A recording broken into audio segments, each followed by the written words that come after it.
Hello नमस्कार, मैं आनंद आचार्य आज एक पुनः नए टॉपिक के साथ आप लोग के सामने मैं प्रस्तुत हुआ। आज का टॉपिक है G7 और भारत। इस संबंध में हमने एक वीडियो पहले भी तैयार किया था। आज एक पुनः इस वीडियो को मैं तैयार किया।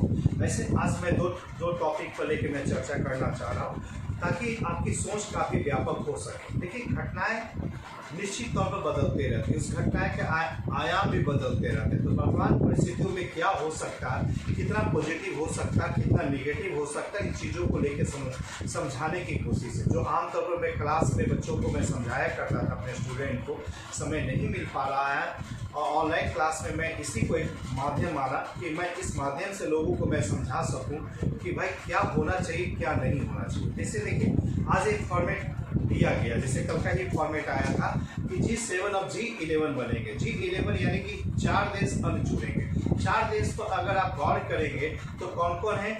रसिया है, दक्षिण कोरिया है, ऑस्ट्रेलिया है और चौथा भारत है। ये परिस्थिति स्पष्ट कर रहा है कि अमेरिकी हित यही है कि चीन की घेराबंदी की जाए, क्योंकि हमने पिछले बार भी इसी बात की चर्चा किया था कि चीन को काउंटर करने के लिए ऑलरेडी इंडो पैसिफिक नामक एक संगठन का निर्माण किया गया। तो इंडो पैसिफिक की जो चर्चा जो होती है उसमें कौन था? एक इंडिया, एक ऑस्ट्रेलिया, एक जापान और एक जो है इसमें अमेरिका स्वयं है।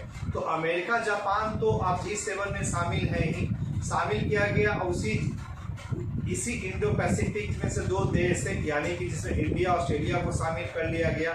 उसके बाद जोड़ा गया 2 अन्य राष्ट्रों को जोड़ा गया, एक रूस को जोड़ा गया है और दूसरा जो है दक्षिण कोरिया को जोड़ा गया। तो ये एक हम कह सकते हैं चीन को काउंटर करने का एक बहुत ही बेहतर एक ऑप्शन है। क्योंकि पड़ोसी एक शक्तिशाली राष्ट्र होगा तो निश्चित तौर पर आपकी सुरक्षा को लेकर ज़्यादा खतरा होता है, एक बार। लेकिन अगर पड़ोसी राष्ट्र के साथ साथ अगर दुश्मन के राष्ट्र के साथ जुड़ा हो तो और हमारे लिए बहुत ही सारा मुश्किल हो सकता है। और हम एक अपने जो देश के बजट है, देश का जो GDP का है, एक अच्छा खासा हिस्सा हमें उस पर खर्च करनी होती है सुरक्षा को लेकर के। और आप समझ सकते हैं कि पाकिस्तान के साथ जिस प्रकार हमारा विवाद है, जो विवाद का जो स्वरूप है, जिसे पुश्तैनी रूप में हम लोग महसूस करते हैं कि ये जो तरीका है कहीं ना कहीं एक अंतर देता, दोनों के मध्य में एक अंतर दे रहा है कि एक समान शत्रु क्या हो सकता है और वर्तमान में पाकिस्तान का रूप क्या हो सकता है। और एक चीज और मैं बता दूं कि पाकिस्तान के लिए चीन जितना जरूरी है कि भारत के अगेंस्ट में चीन को तैयार करे, उससे कई गुना ज़्यादा जरूरी है पाकिस्तान चीन के लिए। क्योंकि सबसे पहले इस लाइन को समझने का प्रयास करेंगे कि चीन जिस प्रकार अपने आर्थिक साम्राज्यवाद की स्थिति को प्रसार कर रहा है, उस साम्राज्यवाद की स्थिति में पाकिस्तान उसका सबसे बड़ा मोहरा नंबर 1 होने की घोषणा है। क्योंकि इसके माध्यम से वो अरब सागर में पहुंचेगा। अरब सागर में पहुंचने से अगर आप मानचित्र को ध्यान में रखेंगे तो देखिए कि चीन के लिए अरब सागर पहुंचना कितना महत्वपूर्ण है। सबसे पहला है वो दुश्मन जो एक विरोध कर सकता है, भारत के निकट पहुंच सकता है, यानी भारत की घेराबंदी कर सकता है चीन के नजरिए से। दूसरा, दुनिया में सबसे ज्यादा व्यापार होता है सुएज नहर से, सुएज नहर, अरब सागर, लाल सागर, इस पर नियंत्रण कर सकता। 2 उसकी विशेषता। तीसरी विशेषता है कि दुनिया के इकोनॉमी को प्रभावित करने वाले विश्व के जो तेल क्षेत्र है, मध्य पूर्व जिसको विश्व कहते हैं, पश्चिम एशिया जिसे कहते हैं, उस पर नियंत्रण करना आसान हो जाएगा। 3 और चौथी बड़ी बात है कि एक ऐसा महादेश जिसका डेवलपमेंट ज़्यादा नहीं हो पाया, उन देशों में विकास की संभावनाएं कहीं ज़्यादा है और दुनिया में वो सेंटर पर भी है, वो महादेश का नाम है अफ्रीका। तो अगर आप सोचेंगे कि अगर चीन का समुद्र के रास्ते अगर अफ्रीका पहुंचेगा तो आप अनुमान लगाइए कि पीला सागर हो सकता है, पूर्वी चीन सागर हो सकता है, दक्षिणी चीन सागर हो सकता है, फिर जावा सागर, अंडमान सागर होते हुए हिंद महासागर के बाद जाकर के वो पहुंचेगा अफ्रीका। लेकिन अगर पाकिस्तान को ऑक्युपाइड कर लेता है तो निश्चित तौर पर ये चारों एक साथ सीधे उनके साथ सकते हैं। इसलिए हमारे लिए भी मानना है और अमेरिका के लिए भी मानना है कि दोनों का एक कॉमन गोल जो है ना, एक ही है।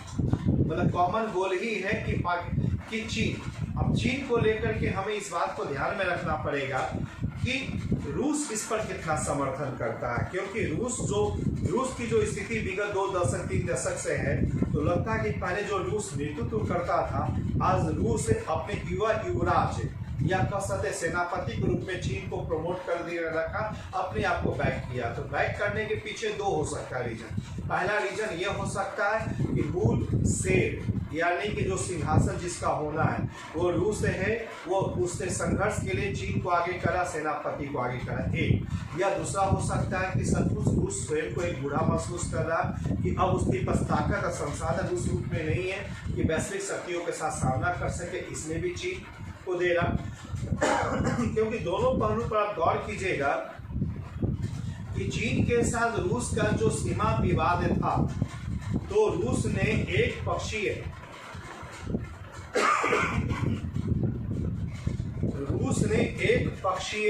संसद से विधान पारित।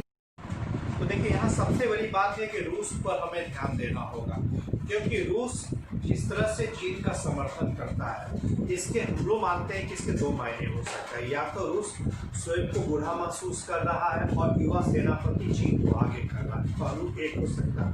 दूसरा पहलू ये हो सकता है कि रूस स्वयं को राजा महसूस कर रहा है, सेनापति को आगे कर रहा है, परिस्थितियाँ आने पर वो प्रत्यक्ष में आ सकता है। देखिए मायने जो भी हो, दोनों का एक ही संकेत आ रहा, दोनों का एक ही कॉमन थिंकिंग यहाँ आ रहा। मायने दो भी है। हमें आश्चर्य तब लगा कि जब रूस के साथ है जो चीन का जो सीमा विवाद था, उस सीमा विवाद का जो दावा, जो चीन का जो दावा था, जिस जमीन पर रूस के संसद से एक प्रस्ताव पारित करके वो समस्त जो जमीन जो है वो एक तरफा चीन को दे दिया।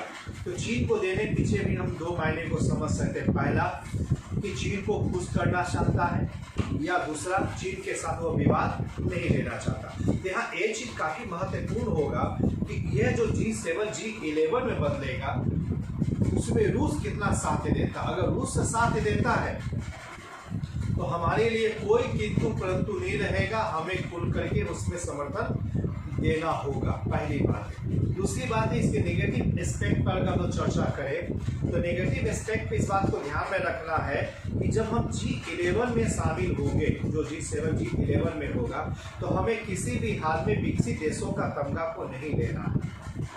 विकसित देशों का अगर तमगा लेंगे तो कई जो अंतर्राष्ट्रीय प्रोविजन से विश्व बैंक का हो, लोन लेने का स्तर पर जो क्राइटेरिया जो है, WHO का जो क्राइटेरिया, अंतर्राष्ट्रीय जो लाइबिलिटीज का जो क्राइटेरिया है, वो सबसे हमको बचना होगा।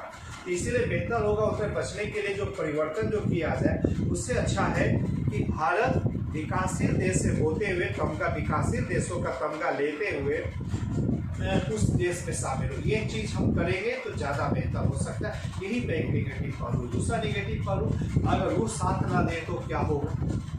देखिए यहाँ पर पहले भी मैंने पॉजिटिव पहलू पर दिया कि रूस साथ दे तो सबसे बेहतर है। अगर रूस G11 में शामिल नहीं होता है तो हमें देखिए शक्ति संतुलन की स्थिति करना पड़ेगा, क्योंकि विश्व के स्तर पर हमें 2, एक अमेरिका है, दूसरा रूस है।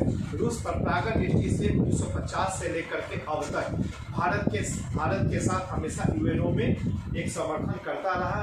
अगर चीन के विवाद को छोड़ दिया जाए, खासकर 1962 के युद्ध को छोड़ दिया जाए, तो हमें लगता है कि रूस हमेशा भारत का ही समर्थन किया है, लेकिन चीन के मुद्दे पर ही वो चुप रह गया। लेकिन यहाँ विवाद आज चेंज है, क्योंकि विवाद पूरा चीन है भारत के साथ। अगर चीन के साथ अगर संबंध है, विवाद है, तो अब ऐसी परिस्थिति में रूस से बहुत ज़्यादा अपेक्षा नहीं कर सकते। तो रूस और यहाँ ध्यान रखेंगे, रूस और अमेरिका के बीच शक्ति संतुलन बनाना होगा। अगर रूस अमेरिका दोनों एक मंच पर आते हैं तो निश्चित तौर पर हमें कुछ सोचने समझने की जरूरत नहीं, हमें उस प्रस्ताव को स्वीकार करना होगा। लेकिन शर्त केवल एक ही रखनी होगी कि विकासशील देशों का तमगा हमसे नहीं हटाया जाए, क्योंकि हम उस स्तर पर विकसित नहीं कर पाए, क्योंकि विश्व का लगभग 18% आबादी हमारे देश में है, और हम उसमें कई बुनियादी जो कमियां जो है जिसकी भरपाई हम नहीं कर पाए हैं, वो कमियों को भरपाई करना हो, तभी हम विकसित देशों के श्रेणी में आएंगे। तो एक पहलू खासकर तो अंतर्राष्ट्रीय चीजों को था। हम दूसरा वीडियो जल्द ही लेकर के हमारे वो खासकर के आत्मनिर्भर भारत की सरकार की चूक आखिरकार कहाँ, क्या चीज और हो सकता था जिससे भारत के लिए बेहतर होगा। आज के लिए इतना ही, धन्यवाद।